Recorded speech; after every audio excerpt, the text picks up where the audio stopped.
Nama Muslimatun. Tinggal di Depok, Jawa Barat.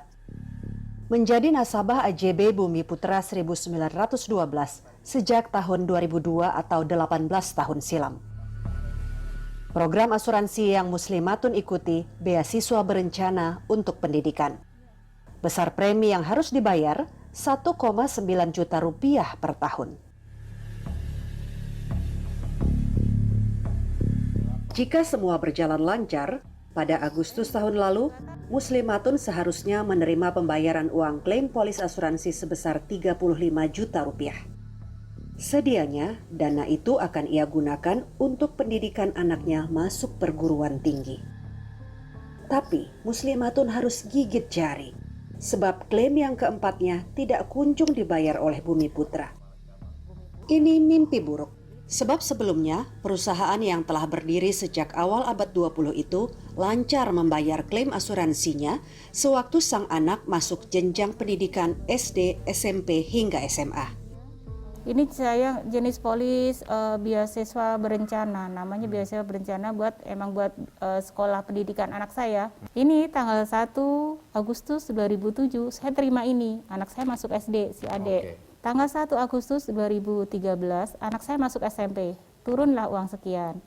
Ini masuk SMA dapat dana tahun 2017, ini 17 tahun, tanggal 1 Agustus, harus terimanya sekian, Mas. Saya tahu persisnya tahun 2018, Mas. Dan saya tahun 2019 sudah tidak membayar lagi, tinggal mengajukan klaimnya saja. Buntut gagal bayar Bumi Putra, rencana Muslimatun harus ditata ulang. Yang paling berat adalah uang kuliah anaknya. Untuk membiayai anaknya masuk perguruan tinggi, Muslimatun dan suami terpaksa menggadaikan barang-barang milik mereka. Sekarang, kondisi ekonomi keluarga Muslimatun semakin berat setelah wabah COVID-19 menghantam negeri kita sejak Maret lalu. Suami sudah dirumahkan dari bulan Maret sampai sekarang 8 bulan ya, Mas. Kami tidak ada pemasukan. Dan hanya mengandalkan uang tabungan, dan saat ini pun sudah mulai menipis. Ini perjalanan saya untuk mengajukan klaim ini sudah tidak terhitung berapa kali kami datang ke kantor cabang, ke kantor wilayah, ke kantor pusat pun kami sudah mendatanginya. Muslimatun tidak berhenti berharap. Selama 1,5 tahun ini, Muslimatun bolak-balik kantor Bumi Putra untuk memperjuangkan haknya. Namun hingga kini masih belum jelas.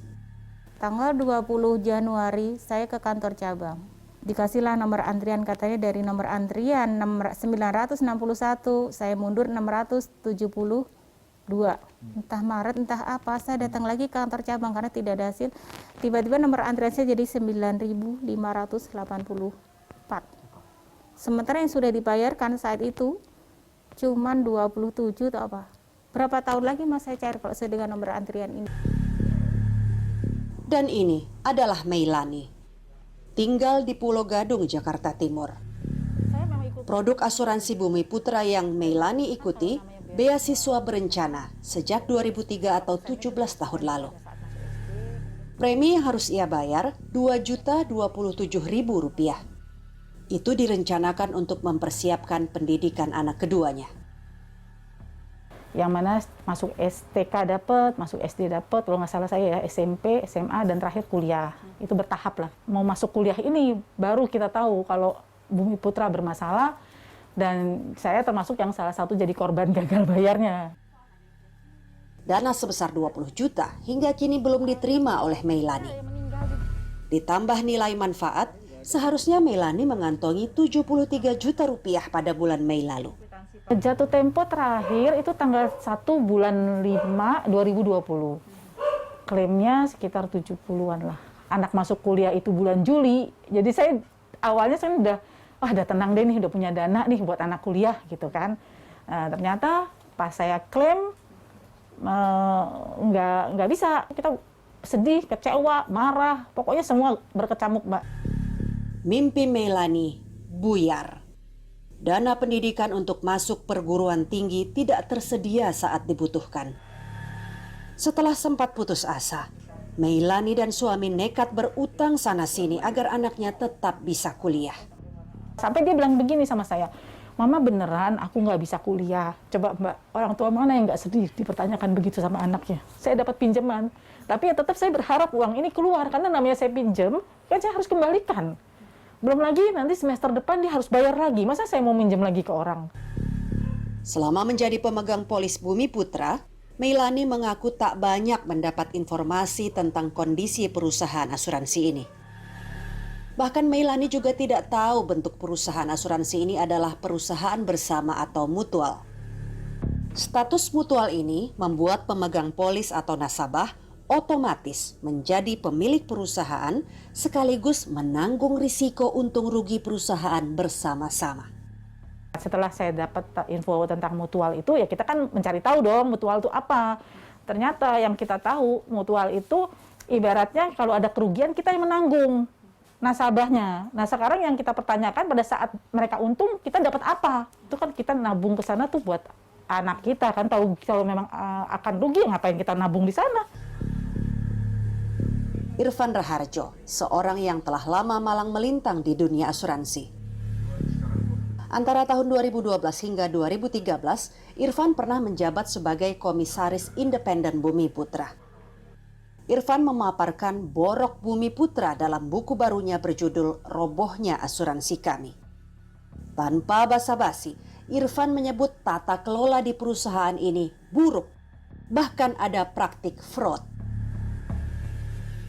Alih-alih segera menyelesaikan kasus gagal bayar, sampai saat ini kasus ini belum ada titik terangnya alias gelap. Saya katakan tata kelolanya buruk, ya karena mereka setiap kali diatur oleh regulator, oleh pemerintah, selalu menolak. Jadi sejak awal Bumi Putra itu tidak ada setoran modal, tapi selalu mengaku bahwa dia itu BUMN. Nah, sampai di situ saya mengatakan Bumi Putra melakukan kebohongan publik. Dia mengaku BUMN, dia mengaku PT, dia tidak pernah jelaskan bahwa dia adalah usaha bersama. Akhir Oktober lalu, Meilani, Muslimatun, dan puluhan korban gagal bayar mendatangi kantor pusat Bumi Putra di kawasan Sudirman, Jakarta. Para korban gagal bayar ini menuntut Bumi Putra segera membayar tunggakan klaim asuransi.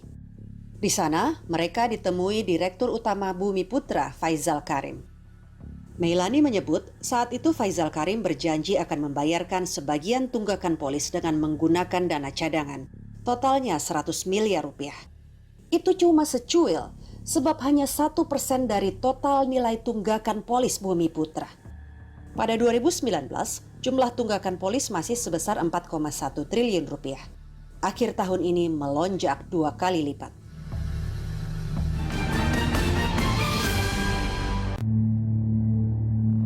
Lima hari sebelum tutup tahun 2019, Presiden Joko Widodo menandatangani peraturan pemerintah nomor 87.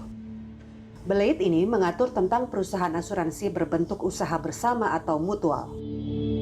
Aturan hukum yang secara hierarki satu strip di bawah undang-undang ini dinilai menyediakan pintu masuk atau solusi kepada Bumi Putra yang terbelit masalah likuiditas.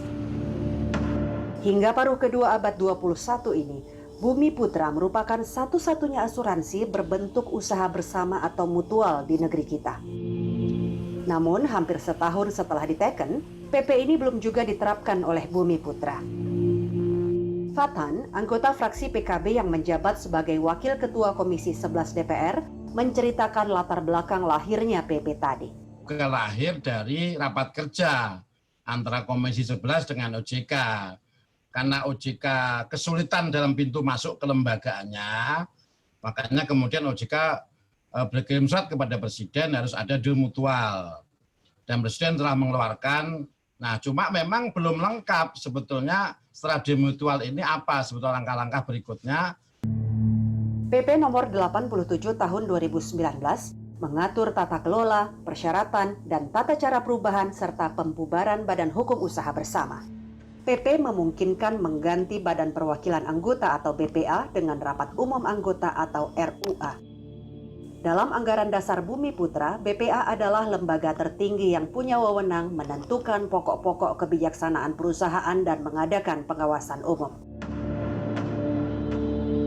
Dalam masa peralihan, BPA yang telah menjabat saat aturan ini berlaku otomatis dinyatakan sebagai peserta RUA. Namun mereka hanya punya masa tugas 1 tahun sejak PP ini diundangkan. Itu artinya masa tugas anggota BPA saat ini selesai pada 26 Desember 2020. Peserta RUA yang baru seharusnya telah dipilih sejak Juni 2020. Jabatan RUA super penting.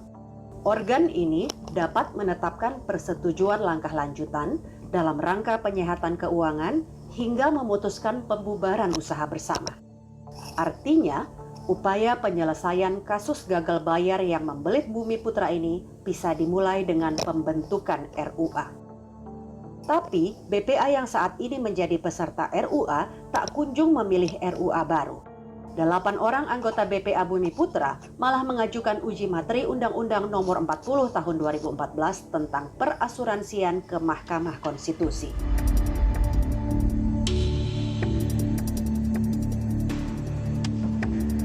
Pakar asuransi Irfan Raharjo menuding ada kepentingan pribadi di balik permohonan uji materi tadi.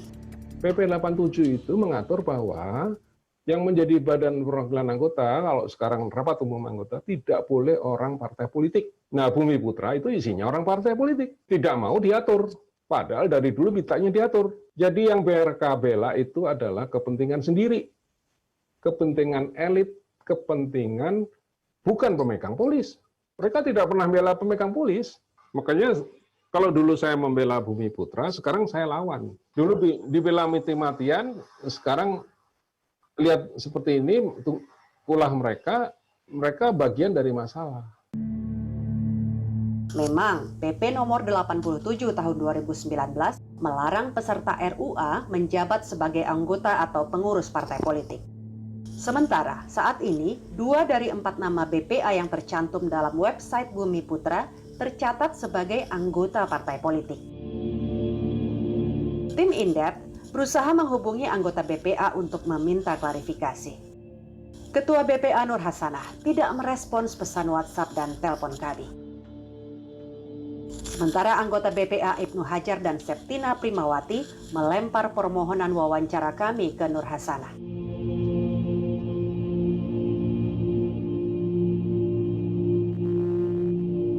Faizal Karim baru 4 bulan menjabat sebagai Direktur Utama Bumi Putra.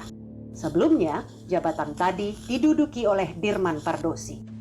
Dirman Pardosi hanya 7 bulanan menjabat sebagai Direktur Utama Bumi Putra. Pada Juni 2020, Otoritas Jasa Keuangan tidak meluluskan Dirman Pardosi dalam fit and proper test. Irfan Raharjo menyoroti hubungan antara Badan Perwakilan Anggota, Dewan Komisaris, dan Direksi Bumi Putra. Hubungan antar ketiga organ perusahaan tadi harusnya terpisah satu sama lain. Ini penting agar tidak tumpang tindih jabatan dan menimbulkan konflik kepentingan. BPA, wakil pemegang polis, itu menunjuk direksi dan komisaris. Direksi menunjuk kepala cabang, kepala divisi. Nah, nanti kepala cabang menunjuk lagi BPA. BPA menunjuk direksi, yaitu inses. Kawin sedarah. Lantas gimana seharusnya? Harusnya ya BPA bukan dari unsur pemegang polis. Komisaris lah yang menunjuk direksi. Jadi diputus. Dan terbukti bahwa Bumi Putra mengaku usaha bersama, tapi tidak ada satu anak perusahaannya pun yang berstatus usaha bersama. Ketua Tim Advokasi Penyelamatan Bumi Putra, Jaka Irwanta, mengamini praktik perkawinan sedarah yang disebut Irfan Raharjo di tubuh Bumi Putra. Saat ini, Jaka juga menjabat sebagai Ketua Perhimpunan Pemegang Polis Bumi Putra. Betul Mbak, seperti Pak Irfan bilang, kita itu ada kayak incest gitu ya. Jadi di awal itu semua saling punya kepentingan. Jadi mohon maaf, BPA itu dari pemilihan yang sebelum-sebelumnya juga demikian.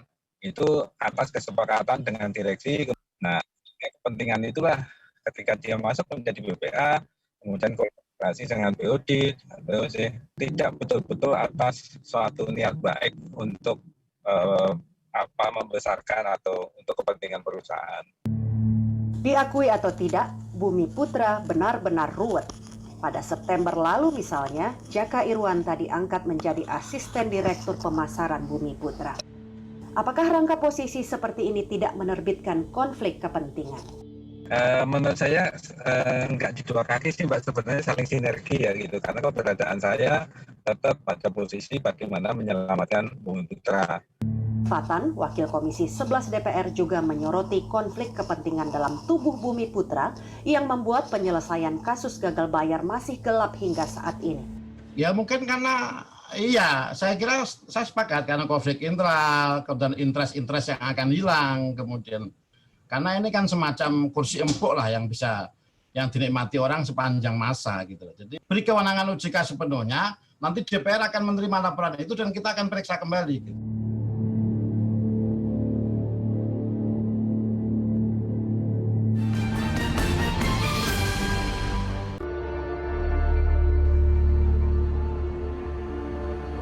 Rabu 11 November lalu, belasan nasabah Bumi Putra mendatangi kantor wilayah 1 Bumi Putra di kawasan Menteng, Jakarta Pusat.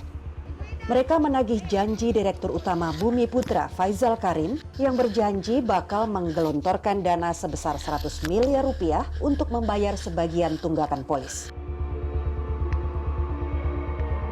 Selama 2 jam, korban gagal bayar beraudiensi dengan Kepala Kantor Wilayah Menteng. Adakah hasilnya menggembirakan?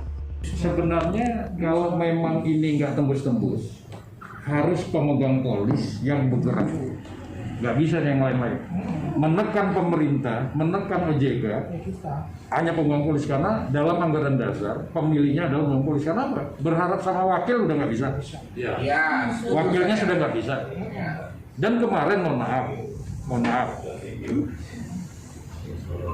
Untuk membantahkan karena gugatan judicial review oleh wakil Bapak dan Ibu. Sementara wakil Bapak dan Ibu diminta aja untuk jumpain aja nggak mau. Kan gitu kan? Tapi di sana mengatasnamakan gugatan itu mewakili Bapak dan Ibu. Makanya MK menerima. Kita mentahkan kemarin.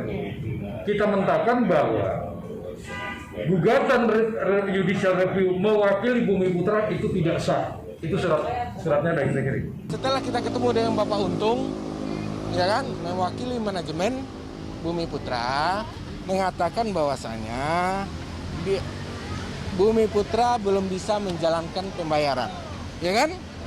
Pencairan terhadap apa yang kita tuntut. Kita mempertanyakan masalah uang 100 M nih, ya kan itu, ya kan?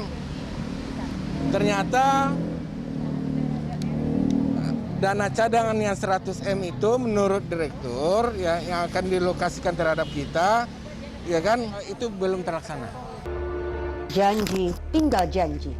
Uang 100 miliar rupiah yang dijanjikan Direktur Utama Bumi Putra pada 21 Oktober lalu belum terlaksana. Alhasil, nasib Yandra, Muslimatun, Meilani, dan jutaan nasabah Bumi Putra lainnya semakin terkatung-katung. Bahkan menurut Yandra Gusti, pihak Bumi Putra di kantor wilayah Menteng meminta para nasabah untuk mendatangi otoritas jasa keuangan.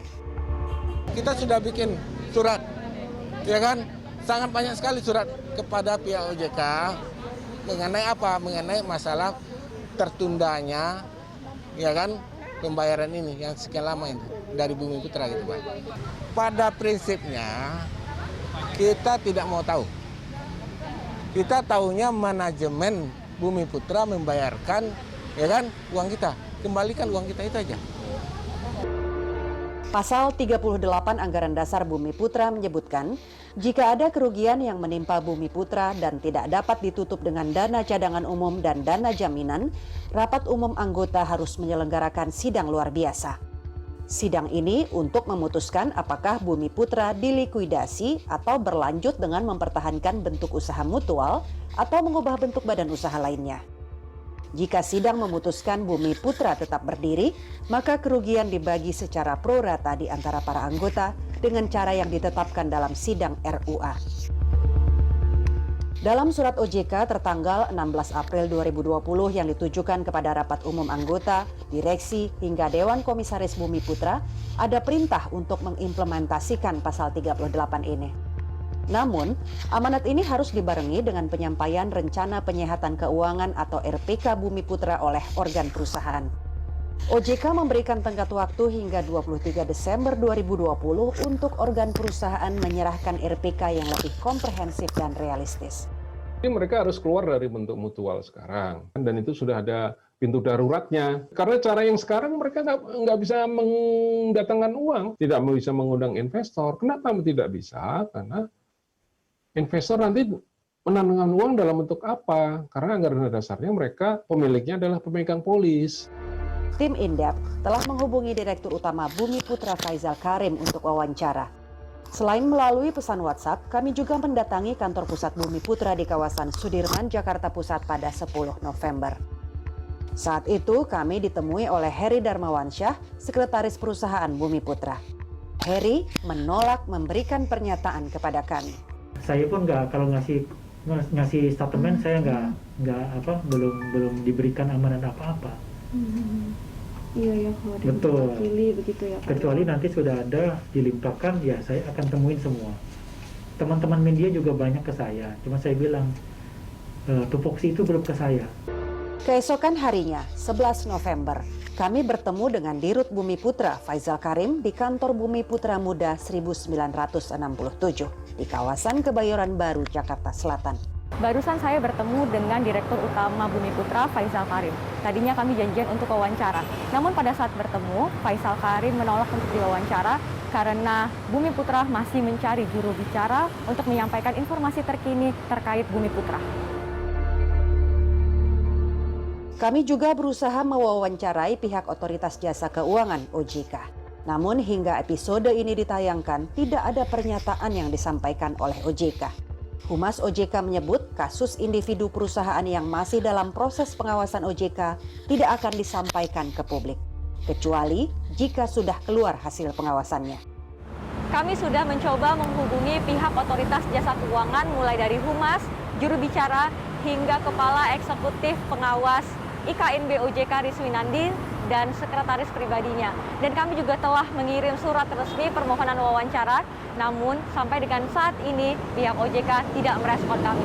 Dan informasi yang terakhir kami terima bahwa penyidik OJK telah memeriksa Direktur Utama Bumi Putra Faisal Karim. Ruwetnya masalah internal perusahaan Bumi Putra membuat nasib nasabah atau pemegang polis tidak jelas. Ini jauh lebih buruk dari nasib nasabah Jiwasraya yang di atas kertas telah punya titik terang dengan pembentukan Indonesia Financial Group atau IFG Life.